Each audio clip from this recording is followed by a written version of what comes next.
Hello everyone, welcome back to my channel IAS commando. तो देखिए, इस वीडियो में इस बारे में बात करेंगे कि कैसे मैंने हर बार जब भी प्रीलिम्स दिया है तो उसे निकाला है।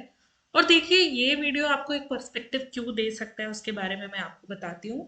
बिकॉज अगर आप देखो, मैंने एग्ज़ाम 2016 से देना चालू किया और 2016 से लेकर के आप देखोगे 2021, 2, 3 इन सभी एग्जाम्स में देखिए क्या है, कल्मिनेशन आया है क्या कि पेपर का नेचर बहुत ही ड्रास्टिकली बदल गया। और पेपर का नेचर ड्रास्टिकली बदल गया, उसके बाद भी देखिए हम प्रीलिम्स क्लियर करते रहे। ओके, तो मेरे पास एक कुछ इंपॉर्टेंट आपके लिए पर्सपेक्टिव है यहाँ पे कि आप किस तरीके से किन चीज़ों पे आप ध्यान रख सकते हैं कि जो पेपर का नेचर बार बार बदल रहा है उस वजह से आपका प्रीलिम्स कभी भी छूटे ना। ऑल राइट, तो इस वीडियो में इसी बारे में बात करेंगे। अ, अब देखिए, अ, अगर आप इस चैनल पे नए हैं तो बिकॉज 86 वीडियोस अब इस चैनल पे डल चुके हैं एंड मेरी प्रीलिम्स की मेंस की मार्कशीट है। बहुत सारे मैंने स्टडी वीडियोस भी डाले हैं, स्ट्रैटेजी वीडियोस भी डाले हैं, तो आप वो सब पढ़ सकते हैं। ओके, आप सब देख सकते हैं। तो स्टार्टिंग के लिए मैं बता दूं कि मैंने 2016 से देना चालू किया। ओके, अब देखिए, अगर आप 2016 का पेपर देखेंगे, है ना, तो 2016 का पेपर बहुत ही इजी में काउंट होता है। क्यों? क्योंकि कुछ क्वेश्चंस ऐसे आ गए थे जो बेसिकली करंट अफेयर्स के वन लाइनर क्वेश्चन थे। जैसे पूछ रहा है कि ब्लू मॉर्मोन जो है बटरफ्लाई वो कहाँ कर की, सॉरी, ब्लू मॉर्मोन नहीं, ये पूछा हुआ है कि महाराष्ट्र या कौन सा स्टेट है जिसकी एक स्टेट बटरफ्लाई है। तो मुझे नाम भी याद था ब्लू मॉर्मोन, देखिए आज भी याद है कि वो बटरफ्लाई का नाम ब्लू मॉर्मोन है। ओके, तो देखिए यहाँ पे मैं अपनी थोड़ी स्ट्रैटेजी के बारे में बताऊंगी। ये 2016 का जमाना है, यहाँ पे बहुत ज्यादा मैगजीन्स में कोई दम नहीं है। जो करंट अफेयर्स बेस्ड मैगजीन आती है ना, उनमें कोई दम नहीं है। तो देखिए, जैसे हमने तैयारी चालू करी 2015 के अराउंड। ओके, 2015 में जून के अराउंड, और वहां से हम कंसिस्टेंटली द हिंदू का पेपर पढ़ रहे हैं। ओके, और देखिए उस समय क्या है, सुधा, मैं बहुत ही छोटे जगह से आती हूँ, तो जहां पे मैं रहती हूँ वहां पे हिंदू इंडियन एक्सप्रेस आज भी नहीं देता पेपर वाला। ओके, तो देखिए वेबसाइट पे जो भी था उसी की मदद से हिंदू पढ़ते थे। तो हिंदू की वेबसाइट के कुछ टैब्स बुक मार्क कर लिए थे। Tabs in the sense environment का टैब, साइंस एंड टेक का टैब, इकोनॉमी का टैब, इंटरनेशनल रिलेशन का टैब। ओके, ये सारे टैब बुक मार्क कर लिए थे, और ओपेड का जो टैब था ये सब बुक मार्क कर लिए थे। तो देखिए, सुबह चालू ही ऐसे होती थी कि पहले environment, science and tech, economy, IR और ये सब का ओपेड वगैरह का टैब खोल करके पढ़ा जाएगा। ऑल राइट, तो बेसिकली जून से ले करके नेक्स्ट ईयर के जून तक, बिकॉज 2016 का जो प्रीलिम्स है वो अगस्त में होता है। ओके, अगस्त में भी काफी लेट अगस्त में होता है। तो जून से लेकर के नेक्स्ट ईयर जून तक बहुत अच्छे से करंट अफेयर्स पढ़े, डेली पढ़े। अगर कभी देखिए 15-20 दिन तबीयत खराब हो गई या कुछ भी हो गया उसके कारण पढ़ नहीं पाए, तो वो 15-20 दिन के करंट अफेयर्स और बार रिवाइज करके बार बार पढ़े। अब देखिए, टैब वाली स्ट्रैटेजी में मेरे को फायदा क्या होता था, बिकॉज आप देखो, एनवायरनमेंट का रोज तो कुछ न्यूज छपेगा नहीं, बट मैं एनवायरनमेंट के सेक्शन पे जाऊंगी डेली, तो जो भी न्यूज होगी ना वो मुझे बार बार दिखेगी, मेरी बार बार रिवाइज हो जाएगी। ओके, तो ये इस तरीके से हो रहा था। नोट्स बहुत ज्यादा मैं नहीं बना रही थी। ओके, बिकॉज फर्स्ट ईयर था तो पता ही नहीं था कि नोट्स बनाना क्या है, नहीं बनाना है। ओके, और उसके बाद जब विजन आई इसकी मैगजीन मैंने देखी अराउंड जुलाई। ओके, जुलाई 2016, तो जब मैंने मैगजीन को पढ़ना चालू किया तो आई फेल्ट कि जो न्यूज़पेपर में मैंने पढ़ा है उसके कारण कॉन्सेप्ट्स बहुत अच्छे बन चुके हैं। तो ये मैगजीन्स, एक तो क्या है ना, बिकॉज न्यूज़पेपर की बहुत कंसिस्टेंट रीडिंग हुई थी, तो ये मैगजीन्स बहुत ही जल्दी पढ़ी जा रही थी। ओके, जल्दी पढ़ी जा रही थी मतलब एक दिन में ये मैगजीन्स खत्म हो जाएंगी, है ना, एक दिन मतलब 2-3 आवर्स में ये मैगजीन टोटली खत्म हो जाएगी। और देखिए, डिफरेंस क्या है ना कि उस समय जो विजन आई है इसकी मैगजीन रहती थी और अब की मैगजीन्स जो है उनमें काफी अंतर है। इंटेंसली काफी ज्यादा फैक्ट अब दिए जाते हैं। अब मैं भी पढ़ने बैठूंगी तो उतने जल्दी नहीं पढ़ पाऊंगी। ओके, तो इस तरीके से प्रेपरेशन चल रही थी। अब देखिए, जून जुलाई के अराउंड, ओके, यहाँ पे मैंने टेस्ट सीरीज करना चालू की और काफी सारे टेस्ट किए, मतलब पूरे 60 to 62 टेस्ट यहाँ पर किए। सारे जितने भी मॉक टेस्ट, मतलब उस समय तो विजन और इनसाइट्स के दो जगह के मॉक टेस्ट बहुत ज्यादा अवेलेबल रहते थे, तो ये दोनों काफी किए मैंने। ओके, एंड देखेंगे तो अगर मैं आपको पेपर का एक्सपीरियंस बताऊं 2016 का, तो वहीं पे एग्जाम में समझ में आ रहा था कि ये सब चीजें विजन आईएएस के टेस्ट सीरीज में मैंने कर रखी हैं। मैगजीन्स को मैंने सिर्फ एक बार रीड बस किया था, जस्ट अ रीडिंग, 2 दिन में सारी 12 महीने की मैगजीन मैंने रीड कर ली थी एंड दैट्स इट। ओके, इतना ज्यादा तब इन्फॉर्मेशन भी नहीं रहता था। आप चाहो तो आप देख सकते हो पुरानी मैगजीन्स को जा करके, वो इतनी इन्फॉर्मेशन इंटेंसिव नहीं रहती जितनी आज की मैगजीन्स रहती हैं। ओके, चलिए, अब आप देखो 2016 में क्वेश्चन किस तरीके के आए थे। तो देखिए, ये लाइफ आई है, इतना ज्यादा न्यूज में चल रहा था उस समय। ओके, कि जो विजिबल लाइट है उसके थ्रू कैसे डेटा ट्रांसमिशन करेंगे। तो ये जो लाइफ आई, ये सब जो टेक्नोलॉजी होती है, ये तो पढ़ना ही है, इनके आगे जाकर के थोड़े कॉन्सेप्ट्स भी पढ़ लीजिए कि इलेक्ट्रोमैग्नेटिक रेडिएशन तो दोनों में यूज होते हैं, वेवलेंथ किसकी कितनी है, कौन कितनी नियर फील्ड टेक्नोलॉजी है, या कहाँ पे ना ऑब्स्ट्रक्शन वगैरह अच्छा मिलता है, या स्पीड कैसी मिलती है, या ये सारी चीजें। ओके, तो ये सब चीजें डिटेल में पढ़ना है। अब देखिए क्वेश्चन किस तरीके के आ रहे थे, जैसे गवर्नमेंट स्कीम के बारे में आ रहे थे। ओके, तो ये उदय जो आपकी बेसिकली इलेक्ट्रिसिटी डिस्ट्रीब्यूशन से रिलेटेड कंपनीज हैं, तो उनको रिवाइव करने की कोशिश हो रही है। ओके, तो ये सारे इस तरीके के क्वेश्चन आ रहे हैं, ये सारे करंट अफेयर्स बेस्ड क्वेश्चन है जो कि स्कीम से आ रहे हैं। आप देखिए ये इकोनॉमिक्स का पार्ट कितना सारा है। ओके, ये इकोनॉमिक्स का पार्ट 2016 में भी कितना सारा है, आप देख रहे हैं। ओके, बेसिक से स्टैटिक से करंट अफेयर से इकोनॉमिक्स बहुत सारा है। तो जो मैं स्ट्रैटेजी के बारे में आपको बात बता रही हूँ कि अगर आप पॉलिटी और इकोनॉमी को बहुत ही अच्छे से पकड़ के रखते हैं कि आपको इससे कोई भी क्वेश्चन लूज करना ही नहीं है। ओके, तो देखिए आराम से आपके 20 to 25 क्वेश्चंस पार कर जाते हैं। एंड 20 to 25 क्वेश्चंस मतलब आप समझ रहे हैं, आपके 40 to 50 मार्क्स ऑलरेडी हो चुके हैं। ओके, 40 to 50 मार्क्स हो चुके हैं सिर्फ आपके पॉलिटी और इकोनॉमिक्स में। और देखिए इकोनॉमिक्स का बड़ा ही सेट सा सिलेबस है। ओके, उसके कुछ बेसिक स्टैटिक पार्ट है, और उसी बेसिक से रिलेटेड क्या है ना, करंट अफेयर्स में जो भी चीजें आती हैं उससे क्वेश्चन आ जाते हैं।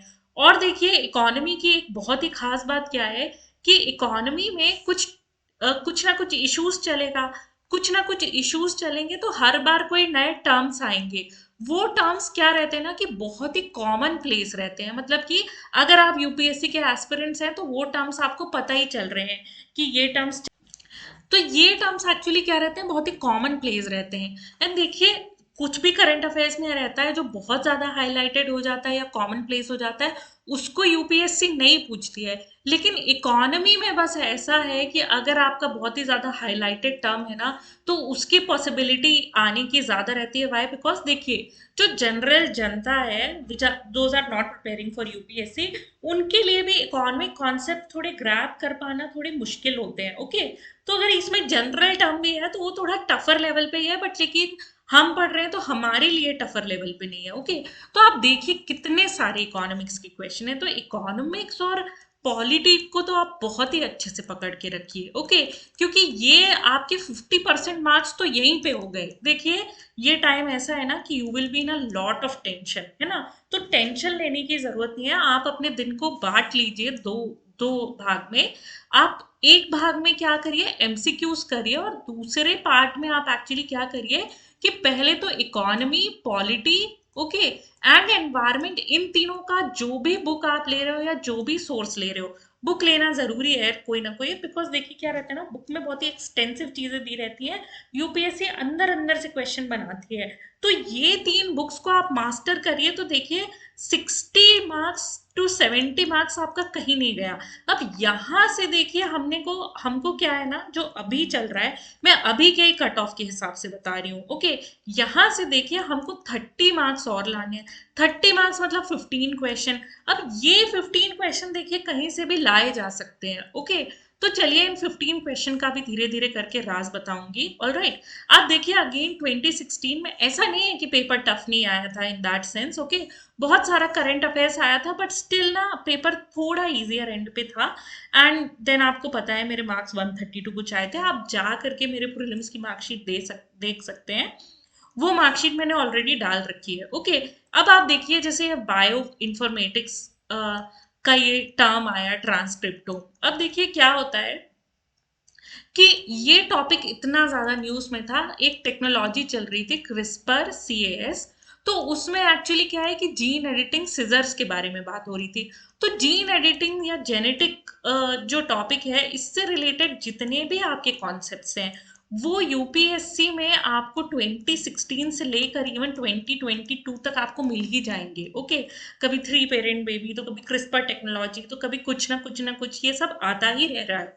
ऑलराइट, तो ये टॉपिक तो मतलब एक बार 2016 में मैंने अच्छे से न्यूज़पेपर रीडिंग कर ली, तो मुझे ये पता चल गया कि साइंस एंड टेक में टॉपिक क्या न्यूज़ पे रहते हैं, इकोनॉमी की क्या न्यूज़ चलती है, एनवायरनमेंट की क्या न्यूज़ चलती है। तो एक साल कंसिस्टेंसी से पेपर पढ़ने से बेस अच्छा बन गया। आप चाहें तो कोई करंट अफेयर्स मैगजीन पढ़ के भी अच्छा बेस बना सकते हैं, ऐसी कोई बात नहीं है। ओके, अब देखिए ये वाला क्वेश्चन है, बस्सी जी इसका बड़ा ही मजाक उड़ाते थे, बट द पॉइंट ये है कि हम ये क्वेश्चन सही करके आए थे। Okay, Y? बिकॉज देखिए अब ऐसा तो है नहीं कि मतलब मैगजीन्स में ये इस तरीके से बताएंगे कि ये स्पीसीज ऑफ बनाना है जो कि 11 मीटर की हाइट अटेन करती है। ये ऑरेंज कलर का फ्रूट पल्प जो है, हिंदू में इसकी फोटो दी हुई थी उस बनाना की। ओके, तो ये बहुत ही मतलब इंटरेस्टिंग क्वेश्चन था हमारे लिए, तो उनके लिए हंसी मजाक उड़ाने वाला होगा। एंड देन आप देखिए MCLR उसी साल RBI ने अनाउंस किया था, उससे रिलेटेड क्वेश्चन आए। तो आप देखो economy plus environment plus polity, ये तब भी उतने ही ज्यादा मायने रख रहे हैं और आज भी उतने ही ज्यादा मायने रख रहे हैं। ओके, तो ये तो देखिए आपके 60 to 70 मार्क्स हैं, बहुत ही आसानी से हैं इफ यू लाइक, मतलब इसको आप पकड़ के रखिए। अब देखिए स्ट्रैटेजी की मैं आपको क्या बोलती हूँ। देखिए 2 महीने हैं, यू आर ट्राइंग टू, सब लोग बहुत ही ज्यादा एंग्जाइटी में आ रहे हैं। तो देखिए एंग्जाइटी में बिल्कुल भी मत आइए अगर आपने थोड़ी भी पढ़ाई करी है। ओके, अगर आपकी polity, history, geography, okay, environment, इन सब चीजों की एक रीडिंग या 2 रीडिंग भी कंप्लीट हो गई है साल भर में, तो देखिए अभी घबराने की जरूरत नहीं है। बिकॉज आप क्या कर सकते हो, मैं भी इसी टाइम पे तैयारी चालू करती थी प्रीलिम्स की। ओके, 2 मंथ्स की ये प्रेपरेशन रहती थी मेरी भी प्रीलिम्स की।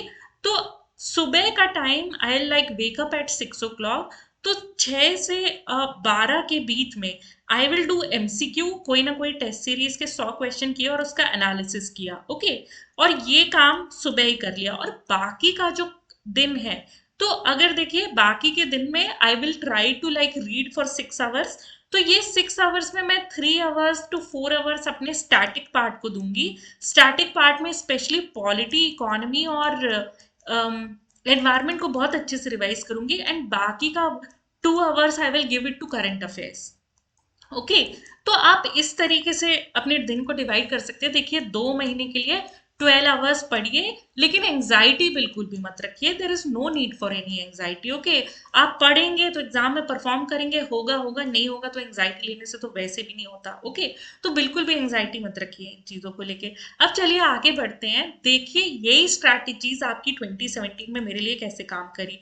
अब देखिए क्या है कि 2016 में जब मैंने मेंस दे दिया था, तो बहुत सारे फ्रेंड्स वगैरह बन गए थे। तो वो लोग क्या है कि विजन IAS की मैगजीन को बहुत रट रट के पढ़ते थे, और करंट अफेयर्स आपके न्यूज़पेपर से ये लोग इग्नोर करते थे। एंड देखिए कभी बाहर के लोग मिलते हैं तो ज़्यादा इन्फ्लुएंस अपन हो जाते हैं, तो मैंने भी अपनी स्ट्रैटेजी चेंज करी।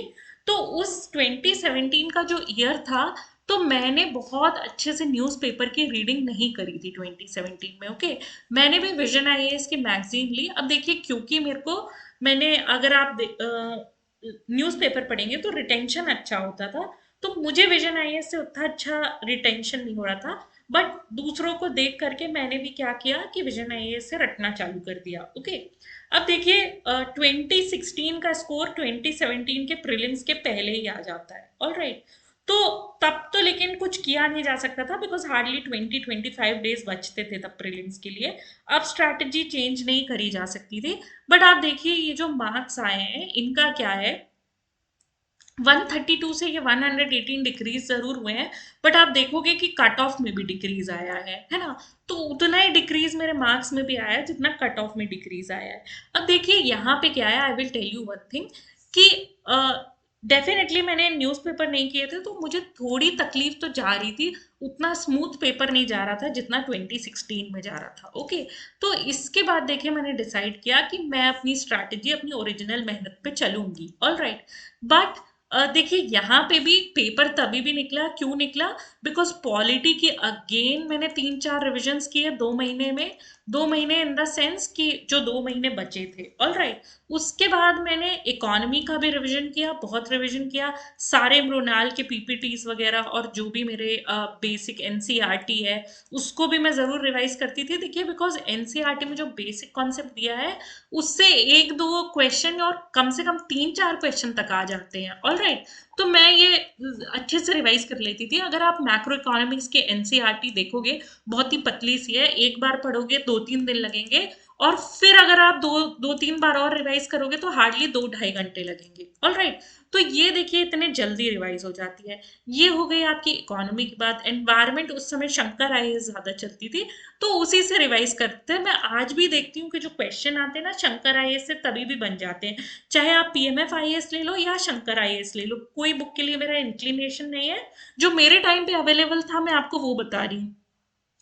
आज मार्केट में बहुत सारी बुक्स आ गई हैं, बट ऐसा नहीं है कि उन बुक से क्वेश्चन आ रहे हैं। ओके, वो भी क्वेश्चन आज भी मुझे बन रहे हैं। क्यों बन रहे हैं? बिकॉज जो भी मैंने पढ़ा है, मैंने अपनी जो बेसिक बुक्स पढ़ी है उनका मैंने एक एक लाइन बहुत अच्छे से पढ़ी है। ओके, तो इसीलिए ये स्ट्रैटेजी बहुत ही ज्यादा काम आती है। अब आप देखिए 2 महीने में ये काम तो कर ही सकते हैं ना कि ये बुक्स का आप एक एक लाइन अच्छे से पढ़ें। ओके, ये तो मैंने आपको 60-70 मार्क्स की स्ट्रैटेजी बता दी है। अब चलिए आगे बढ़ते हैं। अब देखिए 2018 का अगर आप देखेंगे तो my marks gets increased year. Y?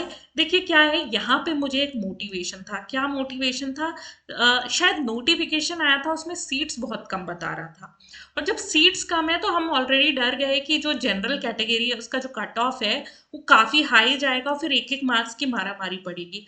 तो इसको बहुत अच्छे से प्रिपेयर करना है इस वाले प्रीलिम्स को। ओके, और फिर देखिए क्या हो रहा था कि 2017 का अगर आप देखोगे, सो मतलब मेंस जब मेरा इस टाइम पे निकला हुआ है, तो देन क्या होता है कि वहां पे थोड़ा डर तो लगता ही है कि अगर नहीं हुआ तो देन साल छूट जाएगा। ओके, तो इसलिए प्रीलिम्स की तैयारी बहुत अच्छे से कर रहे थे। फाइन। और यहाँ पे देखिए न्यूज़पेपर पढ़ना मेरी मजबूरी हो चुका था। वाई? बिकॉज जब आपको इंटरव्यू देना होता है आपको न्यूज़पेपर बहुत अच्छे से पढ़ना होता है। ओके, तो देखिए वो इंटरव्यू की प्रिपरेशन भी ना प्रीलिम्स में मेरी बहुत काम आई। ऑल राइट, बिकॉज उस समय की न्यूज में बहुत अच्छे से पढ़ रही थी, मेंस दे करके आई थी तो भी थोड़ा थोड़ा पढ़ ही रही थी अच्छे से। ओके, तो ये प्रिपरेशन बहुत काम आई इस टाइम पे। ऑल राइट, तो अब देखिए 2018 का जो पेपर है, यहाँ पे आप देखेंगे कि पेपर प्रैक्टिकल एस्पेक्ट्स पे ज्यादा जा रहा था। प्रैक्टिकल एस्पेक्ट्स पे ज्यादा जा रहा है मतलब कि वो आधार के जो लेट से डायमेंशंस क्या क्या है वो पूछ रहे हैं। ओके, वो यूपीआई से रिलेटेड डायमेंशंस पूछ रहे हैं, वो पूछ रहे हैं जीएसटी से रिलेटेड प्रैक्टिकल डायमेंशंस पूछ रहे हैं। तो यहाँ पे देखिए एडमिनिस्ट्रेटिव सेटअप की जो प्रैक्टिकल इम्प्लीकेशंस होती हैं वो पूछी जा रही हैं। तो पेपर को देख के लगता है कि हाँ इट इज नेचुरल कि ये जो चीजें हैं ये पूछी जानी चाहिए ना, बिकॉज आप कर तो रहे हो सिविल सर्विसेज की तैयारी। तो यहाँ पे बात समझ में आती है ना। और देखिए तभी भी आप देखोगे इकोनॉमी का, एनवायरमेंट का और पॉलिटी का। ओके, इस पे पकड़ बना करके रखिए तो आपका प्रीलिम्स कहीं भी नहीं जा रहा। बिकॉज ये 60-70 मार्क्स के बाद आप 20-25 मार्क्स तो और ले ही आओगे। तो अगर कोई भी करंट अफेयर्स में एनवायरमेंट के से रिलेटेड कुछ भी आया, हमें तो उसे रिवाइज करना ही करना है, उसे छोड़ना ही नहीं है। Okay, so these three things are most important. अगर आप इस पे पकड़ बना के रखोगे ना, मे भी हो सकता है अगर बहुत कॉन्फिडेंट नहीं हो प्रीलिम्स तो भी अटेम्प्ट कर दिए, हो सकता है ना निकले। लेकिन अगर नहीं भी निकलेगा ना तो आप इतने रिस्पेक्टेबल स्कोर पे तो पहुंच जाओगे कि आप प्रीलिम्स आस पास रहोगे और यहां से यहां हम अगले अटेम्प्ट में छलांग लगा सकते हैं, है ना। तो ये एक चीज है। जिसको आप रखिएगा ध्यान में। तो ये अटेम्प्ट 3 की कहानी है। ऑल राइट, तो ऑल्दो देखिए अटेम्प्ट ये जो 2018 का अटेम्प्ट था, तो यहाँ पे देखिए पेपर की टफनेस बहुत ही ज़्यादा इंक्रीज होती है। ओके, बट क्योंकि दो चीज़ों का हमने ध्यान रखा था, वो चीज़ क्या है कि एक तो कंपटीशन बहुत ज़्यादा होगा, और दूसरा क्या है अपने बेसिक्स बहुत ही स्ट्रांग रखने का। ऑल राइट, तो ये चीज़ देखिए स्कोर आता ही जाता है। वाई? बिकॉज क्योंकि करंट अफेयर्स पे हमेशा पकड़ बना करके रखी, न्यूज़पेपर को कभी भी लाइटली नहीं लिया। ऑल राइट, तो ये वाली चीज़ है। और टेस्ट सीरीज अपन ने रेगुलर सॉल्व करी, मतलब 60 टेस्ट अपन ने सॉल्व करे ही करे। देखिए ओवर रिलाई पीवाई क्यूज पे मत करिए, मैं बहुत ही कॉन्ट्रेरी चीज कह रही हूँ। ओके, बट स्टिल आप ओवर रिलाई मत करिए पीवाई क्यूज पे। देखिए पीवाई क्यूज का तो एनालिसिस आपने अभी तक कर भी लिया होगा, देख भी लिया होगा, बट हो क्या रहा है ना कि सिर्फ पीवाई क्यूज से क्वेश्चन नहीं सॉल्व हो जाएंगे। आपको जब तक अपने कॉन्सेप्ट्स के गैप नहीं पता चलेंगे ना, तो तब तक पीवाई क्यूज कोई मदद नहीं करेंगे। ओके, पीवाई क्यूज सिर्फ यूपीएससी की टोन बताते हैं, टॉपिक बताते हैं कि ये वाले टॉपिक हाई प्रोबेबिलिटी टॉपिक है। अब आप देखिए जो इंडियन कॉन्स्टिट्यूशन है उसमें इतने सारे आर्टिकल्स हैं। फंडामेंटल राइट्स हो गया, directive principle of state policy हो गया, पार्लियामेंट हो गया, और जो एक्ट्स हैं उनसे तो देखिए इतने सारे क्वेश्चन आते ही आते हैं। अब ये तो सबको ही पता है, बट ऐसा नहीं है ना कि आप सिर्फ पीवाई क्यूज ही पढ़ते रहेंगे तो सिर्फ उसी से हो जाएगा। ना, नहीं होता ऐसा। ओके, उससे आइडिया लगता है कि किस टाइप के क्वेश्चन आते हैं, बट कॉन्सेप्ट के गैप क्लियर होना बहुत ही जरूरी है। ये देखिए, अगर मैं आपको बोल रही हूँ कि ये जो 60-70 मार्क्स है जो आपको पॉलिटी, इकोनॉमी और एनवायरनमेंट से मिल रहे हैं, ओके, तो ये जो मार्क्स हैं पॉलिटी, इकोनॉमी और एनवायरनमेंट से, ये तब मिलते हैं जब कॉन्सेप्ट्स के बीच में जितने भी गैप्स हैं ना वो आप फिल कर लो। वो आप कैसे फिल करते हो? जब आप टेस्ट सीरीज लगाते हो तब आप गलती करोगे, गलती करोगे तो दोबारा जाकर के रिवाइज करोगे, रिवाइज करोगे तो अब जो भी मैटर पढ़ रहे हो उसको एमसीक्यू के पर्सपेक्टिव से देखोगे। जब उसको एमसीक्यू के पर्सपेक्टिव से देखोगे तब देखो आप उसमें जो छोटे छोटे गैप्स हैं उनको आप फिल करोगे, तब आप एग्जाम के लिए मतलब बिल्कुल तैयार हो जाओगे कि कोई भी क्वेश्चन आ जाए आपसे नहीं छूटेगा। ओके, देखिए जो भी क्वेश्चन आता है बेसिक से या स्टैटिक पार्ट से वो बुक में दिया होता है ना। वो क्या होता है ना कि बुक्स इतनी बल्कि है और उनपे हर कॉन्सेप्ट पे नजर नहीं जा पाती। जब हर कॉन्सेप्ट पे लगभग नजर नजर आपकी पहुंच जाए तब ये आपका एग्जाम क्लियर हो जाता है। इसमें कोई बहुत बड़ी बात नहीं है। ओके, बस वो आपने अगर इतनी कंसिस्टेंसी ले आई कि आपने enough number of times revision कर लिया और आपने लगा लिए एमसीक्यूज, ओके, तो देन आपका प्री क्लियर होना इट्स डेफिनेट, उसमें कोई भी दिक्कत नहीं है। ओके, बट प्री क्लियर होना ट्रिक से डेफिनेट नहीं है। ओके, बेफालतू की ट्रिक्स नहीं चलती हैं। अगर आपके पास कॉन्सेप्ट है, आपने उस टॉपिक के बारे में सुना हुआ है, आप उस चीज के बारे में, क्योंकि आपके पास इंफॉर्मेशन है इस वजह से आप उसमें लॉजिक लगा सकते हैं, तो आपका डेफिनेटली एग्जाम क्लियर होएगा। ओके, वो कॉम्बिनेशन बनाने वाली ट्रिक्स पे बिल्कुल भी मत जाइए। ओके, तो ये वाली चीज है। अब देखिए आगे बढ़ते हैं। अब देखिए नेक्स्ट अटेम्प्ट आता है, तो वो है 2019 का अटेम्प्ट। 2019 का अगर आप पेपर देखेंगे तो paper was in a sense weird. Okay, क्योंकि आप देखो मतलब ऐसा लगता है कभी कभी जब पेपर ये बन रहा है ना, तो यूपीएससी का जो पेपर सेटर गया है वो एक पन्ने पे गया है पॉलिटी के, और फिर वो शेड्यूल से अगर पूछ रहा है तो वो शेड्यूल से ही पूछ रहा है। आप मैक्सिमम एग्जाम में देखोगे ना, आप पीएससी के भी एग्जाम में देखोगे, यूपीएससी के एग्जाम में देखोगे, तो आपको एक चीज देखने को मिलेगी कि अगर वो एक टॉपिक से क्वेश्चन बनाते हैं ना तो एक टॉपिक से 2-3 क्वेश्चन मिल जाते हैं। वो ऐसा क्यों है? बिकॉज देखिए क्या है कि एग्जामिनर जो भी क्वेश्चन बना रहे हैं वो क्या है, वो एक टॉपिक के पास गए, उससे उन्होंने क्वेश्चन फ्रेम करने की कोशिश की। जब ये क्वेश्चन फ्रेम करने की कोशिश कर रहे हैं ना, तो उसमें वो क्या है, उसमें उन्होंने रिसर्च और एनालाइज किया, तो उनको लगा कि एक से ज्यादा एमसीक्यू इस पर ट्रिकी बन सकते हैं, तो उस टॉपिक से देखो शेड्यूल, शेड्यूल से आपके 2 क्वेश्चन आ गए।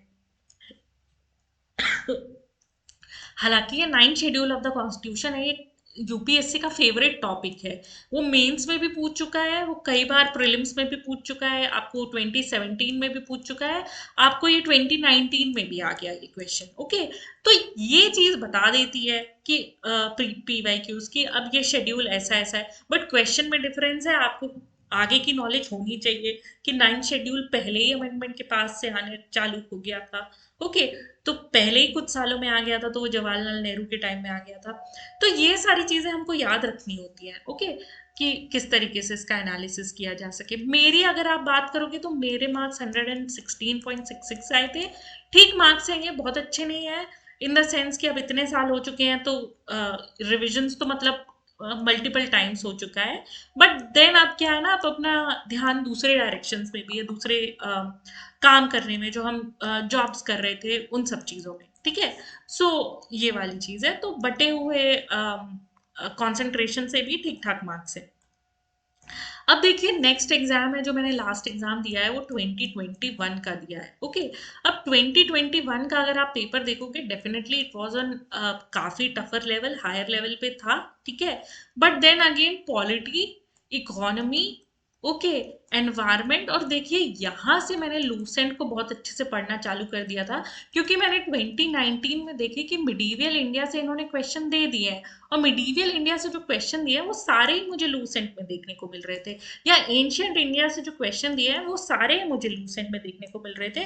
तो मैंने 2021 के लिए बहुत ही अच्छे से लूसेंट प्रिपेयर की। जब मैंने 2021 के लिए बहुत ही अच्छे से लूसेंट प्रिपेयर की, तो अच्छे खासे यहाँ पे हिस्ट्री में क्वेश्चन आते हैं। I was able to do all the question from history. ठीक है, तो ये वाली चीज है। अब देखिए मैं आपको बता रही हूँ कि मेरे ये क्यों मार्क्स आ रहे हैं, मेरे क्वेश्चन कहाँ कहाँ सही हो रहे हैं, क्योंकि देखिए इसमें तो कोई डाउट नहीं है।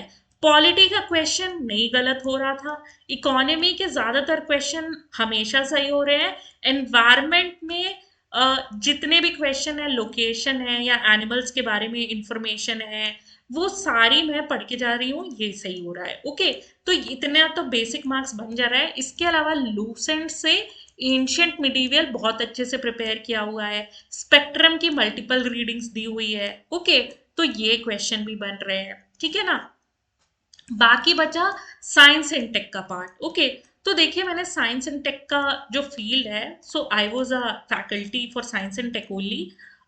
जब मैं आईआईटी की प्रिपरेशन के लिए फैकल्टी थी। ओके, तो ये पार्ट देखिए मेरे लिए उतना मुश्किल नहीं था, क्योंकि 2021 में बेसिक साइंस से काम क्वेश्चन आ रहा है। ओके, तो those concepts are very readily available to me. Overall current affairs का देखिए, जो बिल्कुल ही बेसिक क्वेश्चन आते हैं ना, कि वो ट्रिकी क्वेश्चन नहीं है, उसको मत छोड़िए। ओके, उसको बिल्कुल भी मत छोड़िए। जैसे अगर मोरल मशरूम के बारे में या गूची मशरूम के बारे में क्वेश्चन आ रहा है, ओके, तो ये गूची मशरूम, मोरल मशरूम न्यूज में है, सिंगल लाइन करंट अफेयर्स है, ये तो पढ़ना ही चाहिए। फाइन, बाकी देखिए टेढ़े मेढ़े क्वेश्चन आने दीजिए, उनको ना सर्च करने जाइए, ना बहुत ज्यादा उनके पीछे भागिए, वो आएंगे, वो चले जाएंगे। आपकी ये जो क्वेश्चन है, ये आपके लॉजिक, आपने पढ़ा है, आपका लॉजिक डेवलप हुआ है, आपको ये क्वेश्चन बन जाएंगे। तो अगेन देखिए, अगेन बहुत ही ज्यादा स्ट्रेस कर रहे हैं, पॉलिटी के मल्टीपल रिवीजन करिए, इकोनॉमी को बहुत अच्छे से रिवाइज करिए, एनवायरमेंट की शंकर आईएएस या पीएमएफ आईएएस को बहुत अच्छे से रिवाइज करिए। आप लास्ट ईयर भी देखोगे सारे क्वेश्चन मिल जाएंगे। करंट अफेयर्स में जो भी एनवायरमेंट में चल रहा है उसको बहुत अच्छे से रिवाइज करिए। इवन करंट अफेयर्स में तो मैं आप कहूंगी, अगर एनवायरमेंट में क्लाइमेट चेंज से रिलेटेड कोई भी टेक्नोलॉजी वाले कॉन्सेप्ट्स हैं जो प्रीवियस ईयर में भी दिए हुए हैं, प्रीवियस ईयर के करंट अफेयर्स में भी दिए हुए हैं, वो भी आपको बहुत अच्छे से काम आ जाएंगे। ओके, वो भी बहुत अच्छे से काम आ जाएंगे। ठीक है ना, तो ये एक्सटेंसिव प्रिपरेशन होना चाहिए, ये मेजर पार्ट है प्रिपरेशन का। लूसेंट का ancient medieval is also a major part of preparation, because देखिए ये वाला पार्ट आपको 4 से 10 नंबर दिला सकता है। तो अगर आप देखिए, अगर आप 70 मार्क्स यहाँ से ला रहे हो और 4 से 10 मार्क्स यहाँ पे ला रहे हो, तो 80 मार्क्स हो गए। 80 मार्क्स में तो कुछ सारे कैटेगरीज वाले तो क्लियर हो ही जाएंगे। ओके, तो अगर आप ये वाले स्वीट स्पॉट पे हैं तो ये काम जरूर करिए, काम तो करना है, आसान होना चाहिए, जैसे भी करें। ओके, तो इतना आ जाएगा। अब बाकी के 20 मार्क्स के लिए क्या करेंगे, करंट अफेयर्स अच्छे से करेंगे, और प्लस आप जो टेस्ट सीरीज लगाओगे ना बार बार, तो आपको वहां से ना खुद ही लॉजिक डेवलप होएगा चीजों का। देखिए मैं आपको एप्टीट्यूड नहीं दे सकती, आपका एप्टीट्यूड आप खुद यूज कर सकते हो, वो आपको डेवलप करना पड़ेगा। वही डेवलप करने का प्रोसीजर है क्या, या तो आप पीवाईक्यूज को करो या तो आप टेस्ट सीरीज को करो। ओके, तो देखिए दोनों काम मैं करती हूँ प्रीलिम्स की प्रिपरेशन के लिए। एक तो क्या कि I will like do a lot of question, lot of MCQs every year before prelims, ताकि मेरी स्किल बहुत शार्प रहे, ताकि एग्जाम में मेरे से गलती ना हो। और दूसरी चीज क्या करना है मुझे, दूसरी चीज है कि मेरे को अपने बेसिक्स का रिवीजन बहुत अच्छे से करना है, ताकि मेरा एक भी क्वेश्चन नहीं छूटे। तो अगर आपने साल भर में बेसिक्स की पढ़ाई सिर्फ अच्छे से कर ली है, तो अभी भी आप देखिए मैनेज कर सकते हो प्रिपरेशन को। So this is how I cleared all my 5 attempts for prelims. So I hope आप लोगों को इसमें से लेसन मिले होंगे, and all the best to your preparation. If you are like new to this channel, please subscribe, press the like button, and do let me know what are your queries.